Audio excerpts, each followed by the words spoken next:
Hoje a gente vai estudar sobre palavras e o seu resultado eterno.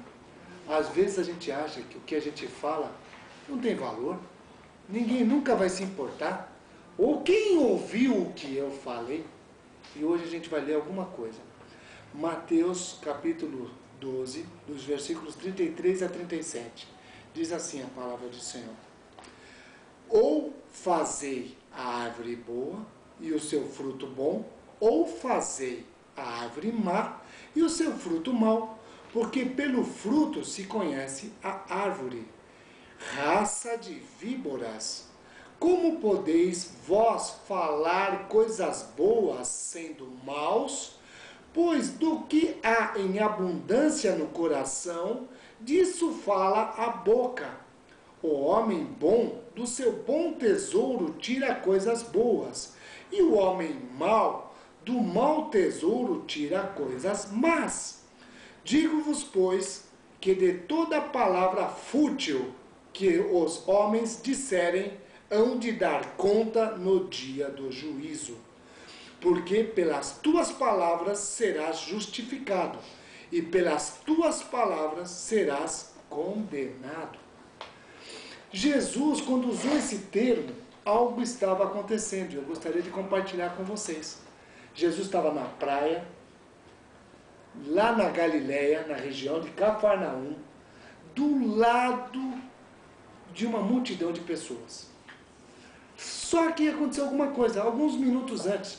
Ele entrou numa casa, e na casa que ele entrou, as pessoas ficaram tão alegres, que a casa não tinha mais espaço, e eles não conseguiam nem comer.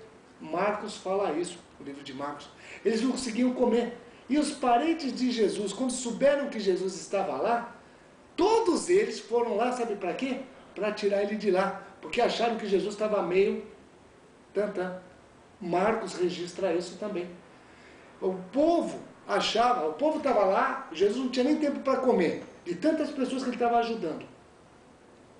E a família de Jesus estava indo para lá com o intuito de arrancar ele de lá, porque achava que Jesus estava meio pinel. Estava bem. Ele não estava bem. Ele estava passando por algum problema, uma esquizofrenia, algum problema que estava incomodando a vida dele. Os próprios familiares não acreditavam nele.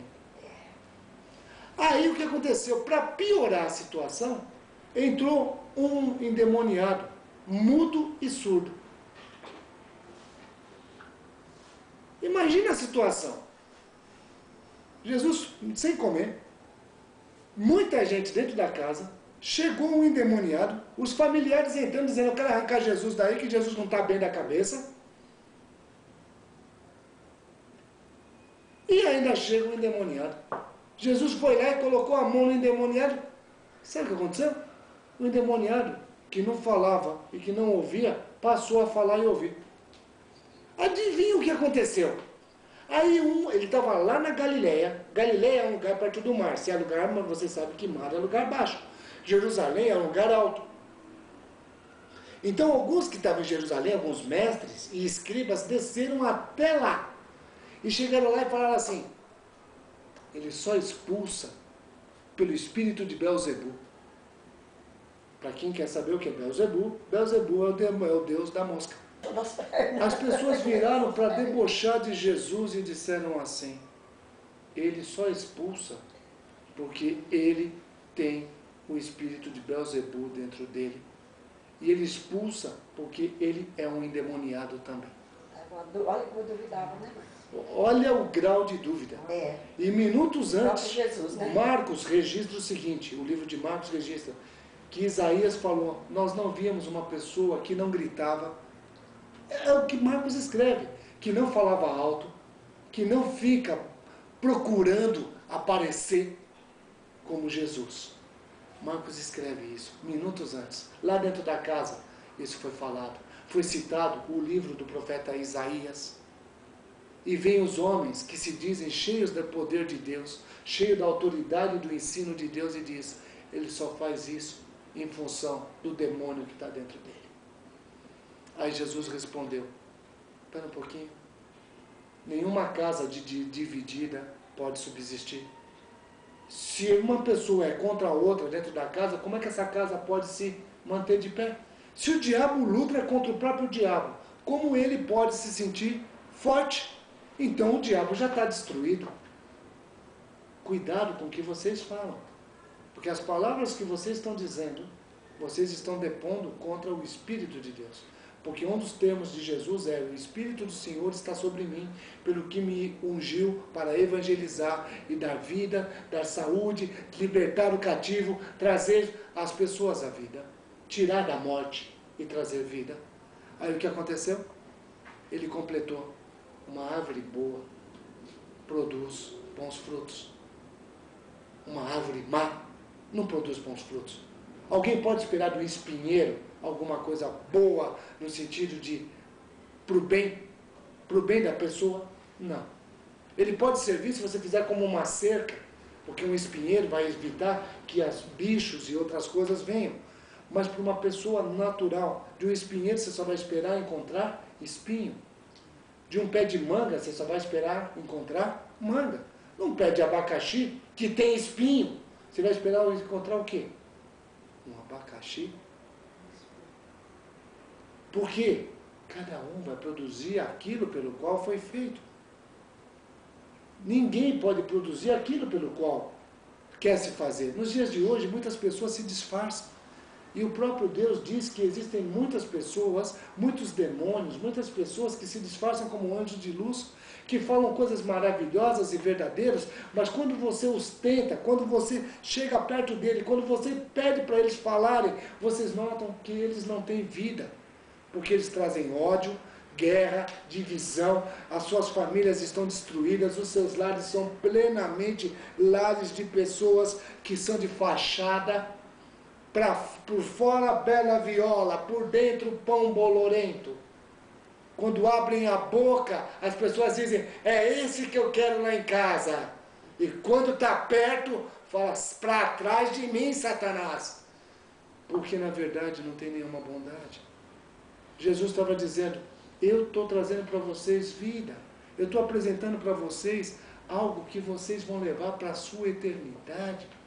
E vocês estão aqui dizendo que eu sou um demônio?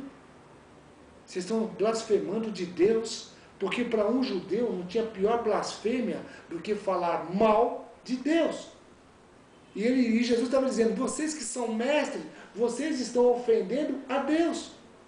Nos dias de hoje, quantos milagres acontecem nas nossas vidas e nós tentamos colocar e atribuir ao acaso o acontecimento? Quantas vezes vocês que têm Deus e estão andando com Ele, Deus já tirou você de andar numa rua que você seria assaltado, e Deus te poupou e você nunca ficou sabendo, porque Deus não coloca uma placa dizendo: e você, eu te livrei. Deus não precisa fazer isso, Ele te ama. Quantas vezes Deus não te livrou de uma doença pior? Quantas vezes Deus não te poupou porque queria você hoje aqui? Quantas vezes Deus não fez você fazer coisas que você nem esperava para você poder participar nesse momento? E coisas assim aconteceram. O que a sociedade faz é colocar tudo nas coisas do normal. Ah, o que aconteceu foi coisa natural. É a coisa mais comum do mundo. A gente tenta rotular e tirar a glória de Deus das coisas que estão acontecendo nas nossas vidas. Porque é muito mais fácil você dizer: eu fiz, eu fui. Uma pessoa veio lá da China e me ajudou financeiramente quando eu estava duro. Não, foi coisa natural. Foi natural aonde? Foi Deus que fez isso para você. Mas você não sabe dar glória a Deus. E Jesus completa: ninguém que tem ruindade pode falar coisa boa e se manter de pé. E chamou raça de víbora. O que é uma raça de víbora? Eles eram bonitos, deixa eu explicar, eles eram pessoas que andavam muito bem vestidos e tinham uma linguagem maravilhosa. Jesus está falando dessas pessoas. Eram pessoas que todo mundo queria estar do lado. Mas ele falou para eles: vocês são raças de víboras. Uma víbora não é um bicho feio, ele é um bicho bonito. O problema simplesmente é que nele contém veneno. E ele, para se alimentar ou para se defender, ele não pensa duas vezes e ataca. Ele falou: vocês fazem isso. Como é que vocês querem falar coisas boas? Saibam que o que vocês estão falando, vocês vão ser cobrados.